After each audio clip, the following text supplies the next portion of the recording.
Aduh. Aduh. Hui, kepala otak betul lah. Siapa punya kerja ni? Main tarik-tarik misai pula, tarik-tarik janggut pula ni. Kurang hajar betul lah.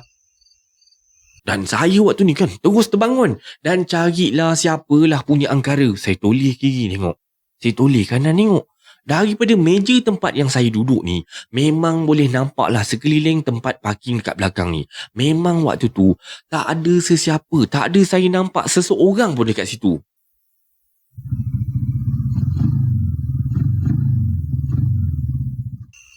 Mat! Oi!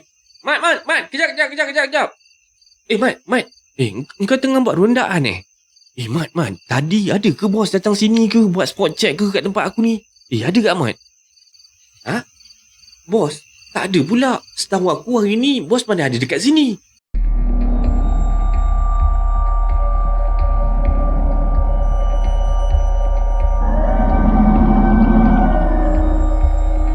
Dah kaya belum? Dah, tengok. Ada yang kata dah, ada yang kata belum. Tu maksud saya subjektif. Tapi silap-silap, bila dah dapat 300,000, ramai yang jumpa doktor, saya nak berhentilah. Saya nak kejar cita-cita saya. Sebab 300,000 dia boleh mulakan sesuatu. Pada setengah orang, tapi ada orang kaya saya jumpa. Allah. Saya tanya, tu agaknya rumah Datuk ni mahal. Tak ada lah, masa beli dulu baru 4 juta. Aku salah tanya, kita salah jawab. Dia bukan sombong, tapi memang tu bahasa orang kaya. Dan sekali tu, dia tanya saya camah dekat PKN Shah Alam kan. Ustaz, kalau Ustaz nak beli rumah, masa tu PKPB. Dah duduk jarak camah kan. Ustaz, kalau nak beli rumah ni, time Ustaz tengah murah ni. Ya, berapa? Dan 1.5, 1.6. Cuba kalau you all beli rumah 1.6 juta tolak gaji. 40 tahun lah, tarik 40 tahun lah. 50 tahun. Memang masa tu rumah aja. Kau tak beli apa dah. Perabot tak beli. Memang aircon tu terjulur je wire dia. Memang kau tak pasang. Ikat kipas pun macam tu. Abang. Makan bang. Bergema kan. Pergi kat dinding jilat. Itu je tak boleh makan apa dah. Kau jilatlah rumah tu pakai sudah. Bahasa orang kaya tak sama dengan kita. Ada satu datuk tu lagi pula, saya camah kat rumah dia bagi makan. Cuba Ustaz rasa kopok ni sedap. Sedap lah. Itulah isteri saya pun cakap sedap. Tu yang kita orang beli kilang tu.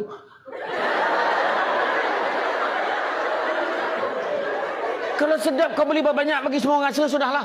Ya kau sampai beli kilang kau kasar nak gurau ni tu. Macam tu lah. So bukan bohong, memang tu cakap realiti saya share ni. Tapi itulah dia. Apa pun dalam bekerja, jangan kejar kaya. Jangan kejar kaya. Tapi kejarlah bahagia.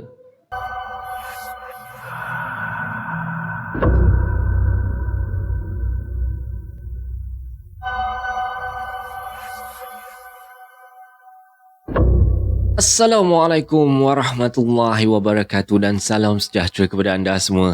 Selamat datang ke channel Kisah Seram Malaysia. Diharapkan anda semua pada hari ini sihat-sihat belaka lah hendaknya ya, insya-Allah. Baiklah, disclaimer dulu. Semua kisah-kisah yang saya ceritakan dekat sini pada hari ini anda anggaplah sebagai satu hiburan sahaja. Jangan terlampau taksub ataupun terikut-ikut ya. Baiklah, sebelum kita bermula, marilah kita sama-sama berdoa kepada Allah Subhanahu wa taala. Bismillahirrahmanirrahim. Waj'alna min baini aydihim sadda wa min khalfihim sadda fa'aghshaynahum fahum la yubsirun. Amin ya rabbal alamin. Baiklah, untuk hari ni macam yang abang KSM katakan tadi, kisah apa yang kita nak ceritakan hari ni? Kisah dia berkenaan dengan tajuk pengawal keselamatan ataupun lebih dikenali sebagai Park Guard lah. Jadinya dengan lafaz Bismillahirrahmanirrahim, marilah kita terus dengan video yang pertama ni.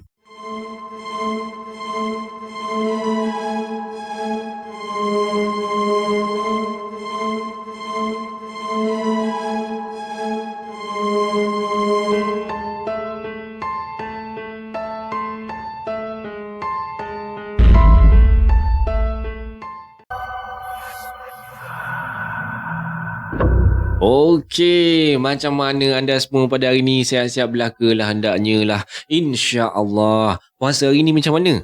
InsyaAllah lah semua orang baik-baik sajalah. Okeylah, jadinya tanpa membuang masa lagi untuk hari ni, KSM ada 3 kisah yang nak diceritakan kepada anda semua. Jadinya, kita terus dengan kisah yang pertama ni. Assalamualaikum warahmatullahi wabarakatuh. Waalaikumsalam warahmatullahi wabarakatuh. Nama saya Husin lah dan kisah ni adalah pengalaman seram saya sewaktu bekerja sebagai security guard part time je lah. Memang kerja malam lah jawabnya dan saya bertugas di apartmen 13 blok. Okay, boleh kata kawasan ni agak besar lah sebab 13 blok kan di satu kawasan dekat Kajang. Dan apartmen ni sebenarnya apartmen yang agak baru dibina. Lokasinya berhampiran dengan highway sebelah hutan. Jadinya pada hari pertama saya kerja dekat situ, saya ditugaskan untuk menjaga pos bahagian depan lah bersama dengan bos saya dekat situ. Yang seorang lagi kena jaga dekat pos bahagian belakang pula. Yang pos dekat bahagian belakang ni lah yang jadi masalahnya. Sebabnya dekat pos bahagian belakang ni dia seram sikit. Tempat dia ni dekat ujung sekali, dekat tepi belukar. Dan jarak antara pos ni, pos depan dengan pos belakang ni lebih kurang 300 meter lah. Boleh kata jauh lah juga. 300 meter tu kalau berjalan kaki, mau makan dalam 15 minit juga lah. Dan mulanya saya happy jugalah sebab jaga pos depan je kan. Dan saya ingatkan memang permanent lah kerja saya ni jaga pos depan ni. Lepas 2 minggu saya kerja dekat sini, bos kata sebenarnya kena bergile-gile. 2 minggu jaga dekat pos depan ni, 2 minggu pula jaga dekat pos belakang tu. Alamak, waktu ni kan kena jaga pos belakang lah pula kan. Baru je nak rasa tenang-tenang, lepak-lepak dekat orang kata jaga pos depan ni kan. Dan untuk pengetahuan anda semua, pos bahagian belakang ni dia bukan pondok tau. Dia ni lebih kurang dia tempat parking yang berbumbung tau. Nak tak nak saya pun terpaksa rela pindah pos belakang tu. Jadinya hari pertama saya jaga dekat pos belakang tu memang saya dah terasa dah. Dia punya aura tu rasa macam pelik benar gitu. Dan duduk diam-diam ni pun kadang-kadang kan tiba-tiba je rasa macam meremang je. Dan masa tengah meronda pernah jugalah sekali tu waktu saya tengah meronda-ronda tu telinga tu terasa macam kena tiup, macam ada benda-benda macam bisik-bisik gitu. Dan oleh kerana saya waktu tu memang nak kerja kan, nak tak nak kena hadap jugalah benda ni. Kena jugalah buat-buat steady, buat-buat macam tak ada apa-apa. Sebelum tu, masa saya bertugas dekat pos depan tu, guard yang jaga pos ni lah, guard yang jaga pos belakang lah, selalu jugalah datang lepak dekat pos depan tu. Macam-macam lah cerita seram yang dia cerita pada saya. Dan waktu ni, saya cuba buangkan perasaan seram tu lah. Jauh-jauh, saya kalau boleh tak nak fikir langsung. Aku kerja sini nak cari rezeki halal. Aku tak kacang kau. Kau janganlah kacau aku. Tolonglah. Malam pertama tu macam biasa je lah. Dan malam kedua bertugas kat situ, dah waktu tu jam lebih kurang pukul 2 pagi lah. Waktu tu pun mata dah start rayu, dah ngantuk lah Dan perut pula waktu tu baru lepas makan, baru je lepas diisi. Memang sedap lah duk menyandar kat bangku kat situ. Sedar-sedar je dah terlelap dah.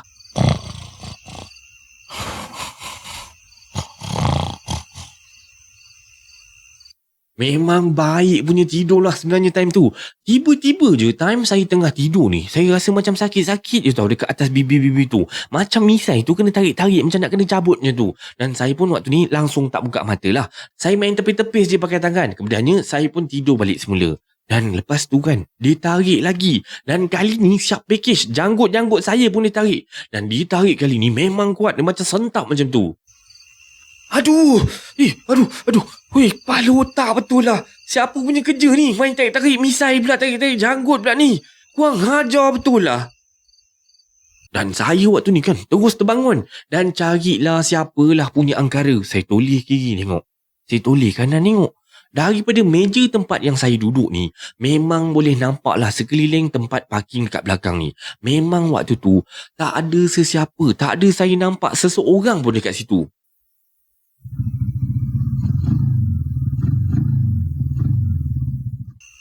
Mat! Oi! Mat! Kejap! Mat! Engkau tengah buat rondaan Mat, tadi ada ke bos datang sini ke buat spot check ke kat tempat aku ni? Ada tak Mat? Bos? Tak ada pula. Setahu aku hari ni bos mana ada dekat sini. Dia kena settle hal dekat tempat lain. Ada guard tu tak datang kerja kat situ. Engkau ni kenapa weh? Muka pucat semacam je. Engkau dah jumpa dia Tak adalah weh. Mana ada apa-apa. Tak ada apa-apa, tak ada apa-apa. Dan hari yang ketiga tu, saya jaga lagi dekat situ. Memanglah kan, sebab 2 minggu ni straight kena jaga dekat sini je. Dan ikut schedule tu, memang 2 minggu baru tukar tempat. 2 minggu baru tukar tempat kan. Jadinya malam tu cuaca gelap tau. Dia punya cuaca tu macam nak hujan. Dan angin pun boleh tahan jugalah, kuat je malam tu. Daripada tempat yang saya jaga ni lah, boleh dengar lah bunyi atap digesi-gesi. Macam benda ada ranting tau, bergesi-gesi dekat atas tu tau. Dan kadang-kadang bunyi tu macam kena cakar-cakar macam tu. Meremang jugalah bila saya dengar bunyi tu. Macam nak hujan tapi tak hujan. Dan bunyi macam cakar-cakar atas bumbung tu makin kuat tau bunyi dia. Lepas tu bunyi macam orang berjalan tau. Krak, krak, krak, krak. Berjalan sekeliling dekat atas bumbung tu. Sudah. Siapa pula lah yang berjalan dekat atas bumbung ni? Ya Allah, nak kena tengok juga ni. Mana tahu kokot pencuri ke apa ke? Dan saya pun bangunlah, keluar sikit daripada situ, daripada bawah bumbung tu untuk tengok ke atas bumbung tu.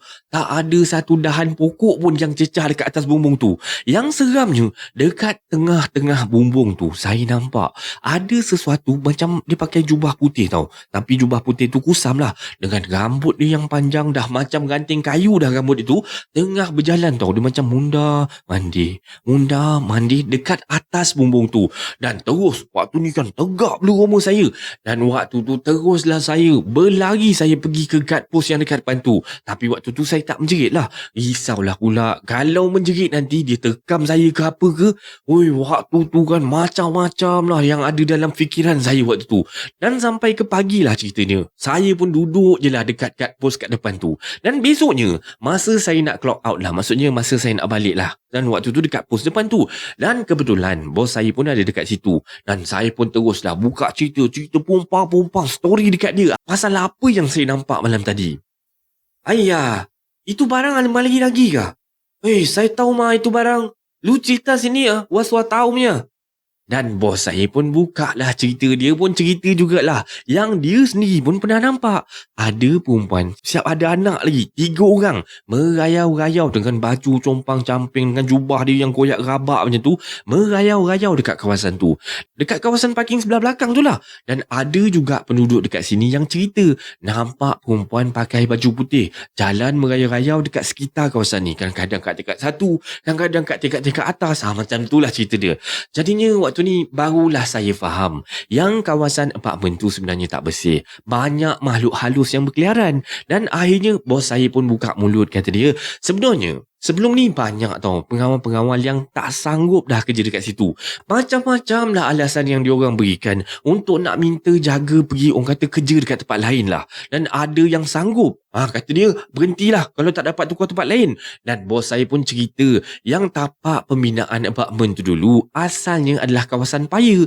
Dan Alhamdulillah, walaupun selalu diganggu, saya sampai sekarang masih lagi tetap bekerja di tempat yang sama ni. Cuma partner saya lah selalu je, kadang-kadang seminggu, kadang-kadang sebulan 2 kali bertukar-tukar. Saya kan kerja dekat sini niatkan kerana Allah Subhanahu Wa Taala je lah. Dan sekian, terima kasih. Dan ini adalah kisah seram Malaysia yang pertama pada hari ini. Semoga anda terhibur dengan kisah yang pertama ni. Oleh kerana KSM masih ada lagi 2 kisah yang boleh kata agak panjang jugalah. Jadinya kita terus dengan kisah yang kedua pada hari ini.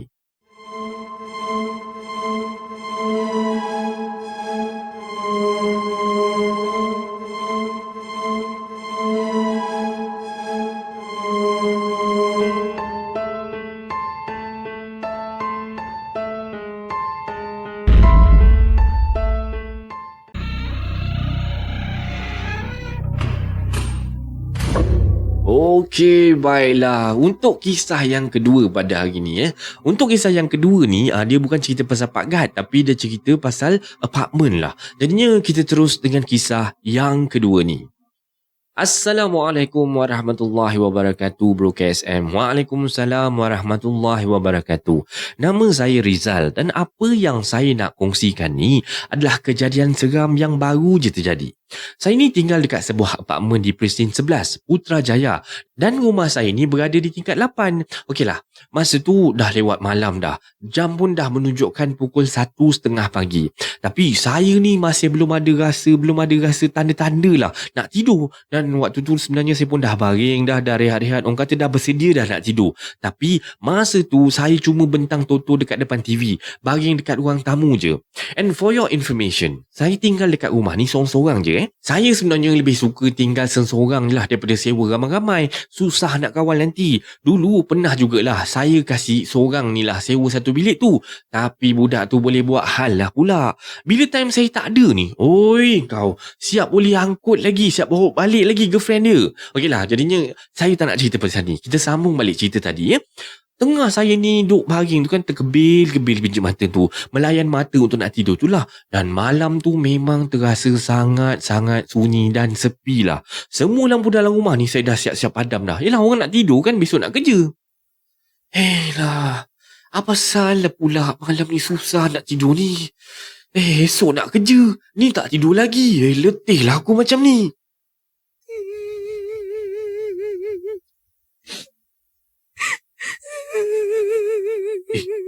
Siapa pula yang menangis-nangis malam-malam buta macam ni? Aduh lah. Nak bergaduh lagi bini pun agak-agak lah. Mula-mula bunyi tangisan tu kedengaran perlahan je tau. Dan seolah-olah benda ni ataupun tangisan tu berada jauh daripada rumah saya. Mula-mulanya saya malas lah nak ambil pot kan. Tapi sebab dah memang tak boleh nak tidur ni, terpaksalah saya layan juga bunyi tu. Dan saya pun dengar lah betul-betul. Bunyi tu memang bunyi perempuan menangis. Dan datang daripada arah luar rumah saya. Dan saya syak bunyi tu datang daripada koridor aras rumah saya lah. Dan saya pun pasang telinga lah. Dengar betul-betul masa ni kan. Langsung waktu tu tak terniat nak tengok luar ke, nak jengah ke apa, tak ada. Memang langsung tak ada. Tapi makin lama suara tu makin lama makin kuat. Makin lama makin kuat. Dah macam mengganggu lah pula. Dan saya waktu ni dah mula rasa kusut dah. Yelah, saya ni nak tidur ni. Dan bunyi ni pula makin kuat pula mengganggu kan. Dan bunyi tu seolah-olah macam sekarang ni semakin menghampiri rumah saya. Makin lama makin dekat. Dan bunyi tangisan tu sekarang ni betul-betul berada dekat depan rumah saya. Dan saya boleh dengar lah dengan jelas. Suara perempuan tu menangis tergesak-gesak. Dan waktu ni kan saya dah macam pelik tau. Tapi saya pun diamkan diri je. Langsung tak menguit dah. Dan saya tak pastilah bunyi tu suara orang ke, suara bukan orang kan. Tapi tak semena-mena, walaupun saya tak tahu apa benda tu, tak semena-mena bulu roma saya ni terus meremang macam tu kan. Hampir 5 minit jugalah saya mendengar bunyi perempuan tu menangis teresak-esak. Kemudian bunyi tangisan tu macam beransur-ansur menjadi macam perlahan-perlahan. Seolah-olah ia sudah bergerak tau, menjauhi daripada rumah saya. Dan saya pun masa tu teruslah bangun kan. Bila dengar benda tu macam dah late, orang kata dah tenang sikit kan. Saya pun terus bangun, buka semua lampu dalam rumah tu. Saya sebab dah rasa takut dah duduk dalam gelap tu. Ruang tamu saya buka, lampu tempat makan saya buka, lampu bilik air yang dekat dapur sekali tu pun saya buka sekali. Tapi masa saya nak buka lampu bilik air dekat dapur tu, saya dengar lagi tau bunyi suara perempuan tu menangis. Dan kali ni dekat dapur pula. Dekat dapur ni saya tingkat 8 ni. Datang mana pula orang tu dekat dapur ni kan?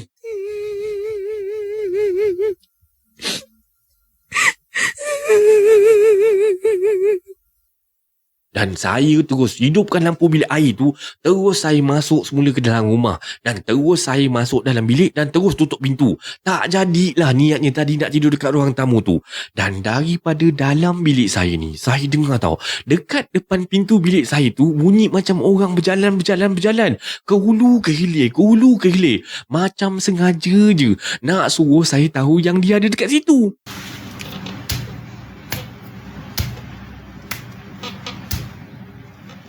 Dan saya waktu ni tak berani dah nak buka pintu tu untuk nak tengok.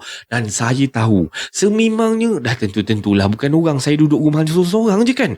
Dan sebab saya dengar benda tu macam gelak-gelak kecil sekali.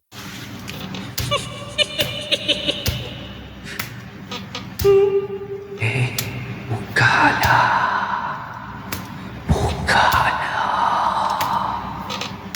Dan malam tu saya tak pastilah. Saya tertidur ke ataupun saya terpengsan. Sebab memang saya dah tak sedar apa-apa dah. Dan saya ingatkan kisah seram ni habis takat tu je. Tapi rupa-rupanya membawa sampai ke dalam grup WhatsApp blok apartmen saya ni.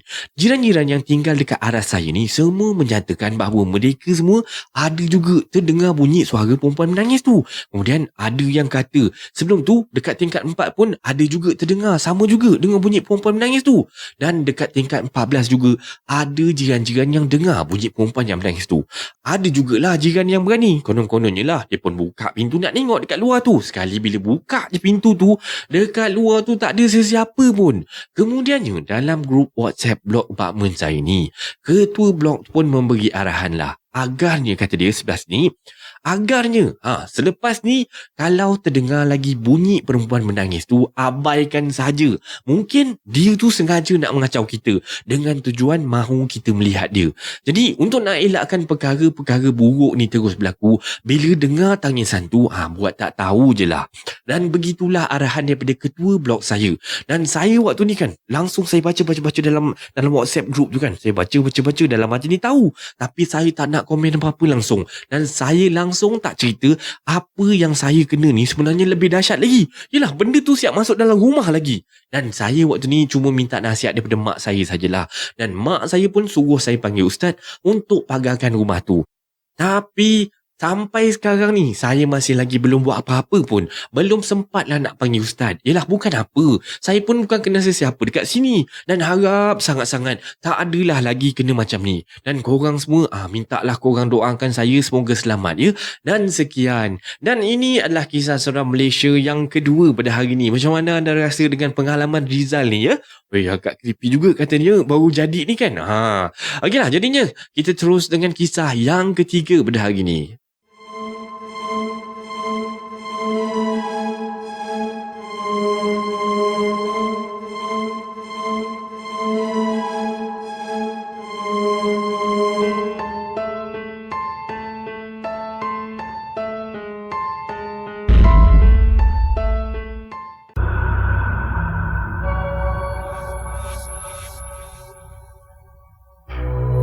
Okey, baiklah. Macam mana anda rasa dengan kisah-kisah yang sebelum ni? Kisah yang pertama macam mana? Kisah yang kedua macam mana? Harap anda terhiburlah. Harap KSM dapatlah menghiburkan malam-malam anda pada bulan-bulan puasa ni. Jadinya, minta bantuan sikit. Kalaulah ada iklan tu, minta lah, jangan di skip je. Itu je lah cara anda boleh tolong support KSM. Baiklah, jadinya untuk tanpa membuang masa lagi, kita terus dengan kisah yang ketiga pada malam ni. Okey, untuk kisah yang ketiga ni kisah ni kisah berkenaan dengan guard hospital. Assalamualaikum warahmatullahi wabarakatuh Abang KSM. Waalaikumsalam warahmatullahi wabarakatuh. Nama aku Muhammad. Panggil je lah Mat, senang cerita. Walaupun ada orang pernah tegur katanya nama Mat tu ataupun panggilan Mat tu tak baik, membawa maksud mati. Tapi entahlah, dah terbiasa kot. Daripada kecil member-member ni dah panggil nama saya ni Mat. Okeylah. Cerita ni adalah pengalaman kawan saya. Kita letakkan nama dia ni Ijam je lah ya.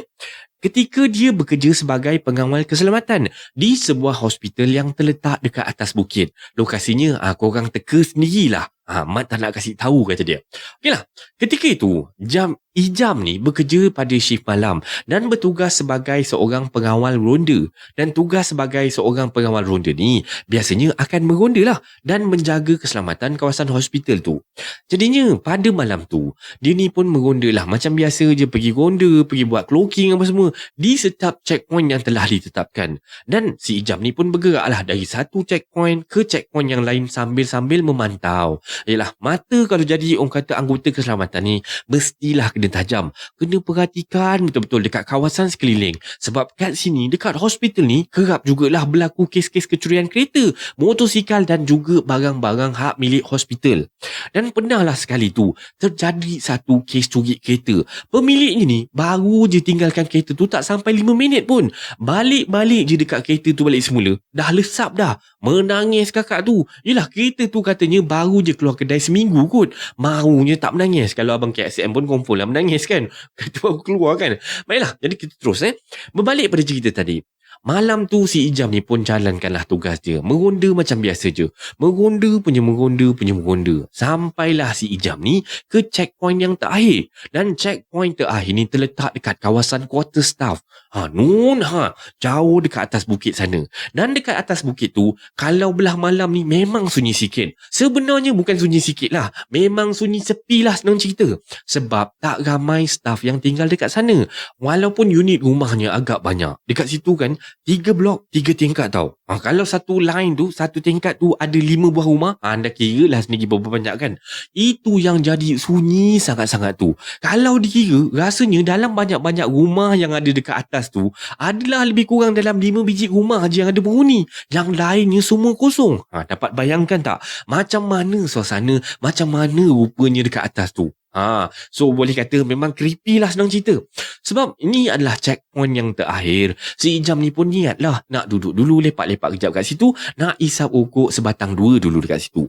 Barulah si Ijam ni nak balik semula ke pos pengawal. Iyalah, dekat pos pengawal sekarang payah nak merokok. Kan kawasan hospital, mana boleh merokok? Kiranya dekat atas bukit tu je lah yang boleh dikatakan line clear. Boleh lah orang kata isap okok kat situ. Jadinya si Ijam ni pun dia carilah pot yang agak tersorok sikit dan dia pilih pot duduk dekat tangga yang paling hujung blok tu dan dia pun duduk kat situ dan merokok dekat situ.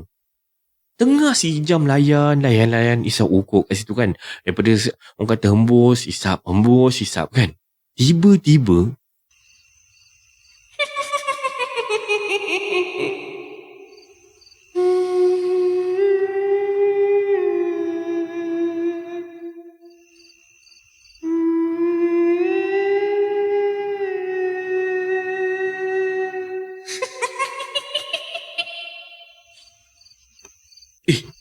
siapa pula yang ketawa-ketawa ni? Setahu aku blok ni kosong. Mana ada orang duduk dekat sini? Tengah si Ijam ni duduk merokok-rokok kat situ, dia boleh dengar pula bunyi ketawa ni daripada tangga tu yang belah atas tu. Dan dia memang katakan tugas dia kan, dan dia kan bekerja sebagai pengawal keselamatan kan. Nak tak nak, dia mesti kenalah pastikan yang tak ada penceroboh kat situ. Dan terus dia matikan rokok dia, dia naik ke atas tau. Dia naik ikut tangga tu lah. Naik sampai dekat tingkat 2 tu, dia rasa macam ada air menitik-nitik tau. Dekat orang kata menitik kena dekat muka dia tu. Dan bila si Ijam ni pandang je ke atas, dia nampak ada satu kepala dekat celah-celah tangga tengah-tengah tu kan. Dekat tingkat 3 tu dengan lidah yang terjeli dan air yang terkena dekat muka dia tu adalah air liur makhluk tu. Dan bayangkanlah kepala tu jarak dia dengan muka si Ijam ni punyalah dekat adalah dalam jarak 3 jengkal je macam tu. Dengan rambut yang bergerbang ke bawah tu, si Ijam ni apa lagi? Teruslah berlari turun semula ke bawah. Dan tak sampai 3 langkah pun dia baru nak lari turun ke bawah tu, makhluk tadi ni dia dah nampak berdiri dekat tengah-tengah tangga tu. Dan untuk dia nak turun ke bawah tu, nak kena lepas makhluk tu lah. Dan memang orang kata terus tak boleh nak buat apa, terpaku dekat situ. Dan dia terus pengsan je dekat situ. Dan sehinggalah hari menjelang pagi. Pelik jugalah kawan setugas dengan si Ijam ni. Budak orang kata member si Ijam ni lah yang kerja sama-sama dengan dia tu. Jadinya sebabnya, biasa kalau si Ijam ni pergi curi tulang ke, orang kata melepak-lepak ke, orang kata pergi tidur ke apa, pagi sebelum subuh dia dah balik ke pos balik semula. Memang dah biasa dah dia dua orang ni bergilir-gilir untuk pergi curi tulang ataupun bergilir-gilir untuk tidur lah senang cakap. Tapi dah dekat pukul 6 pagi dah ni, si Ijam ni tak balik-balik juga. Sebelum masuk budak-budak pagi ni, baiklah dia cari si Ijam ni dulu. Kalau tak kan itulah dia orang berdua. Dan semua kawasan yang biasa jadi pot dia berdua ni dah dicari dah diredah dah. Tapi tak nampak langsung kelibat si Ijam ni. Kehilangan Ijam ni menjadi misteri tau. Boleh kata macam kecoh jugalah pagi tu. Ada budak pagi yang baru masuk tu kata, mungkinlah si Ijam ni dah balik awal kot. Tapi bila supervisor call mak si Ijam ni, kata mak dia, Ijam tak ada pula. Tak ada balik rumah pula. Jadinya pencarian ni dilakukan sekali lagi. Tapi kali ni dilakukan dengan skala yang lebih luas lah. Sebabnya ramailah anggota-anggota pengawal keselamatan yang join juga waktu ni. Cari manalah si Ijam ni pergi sebenarnya.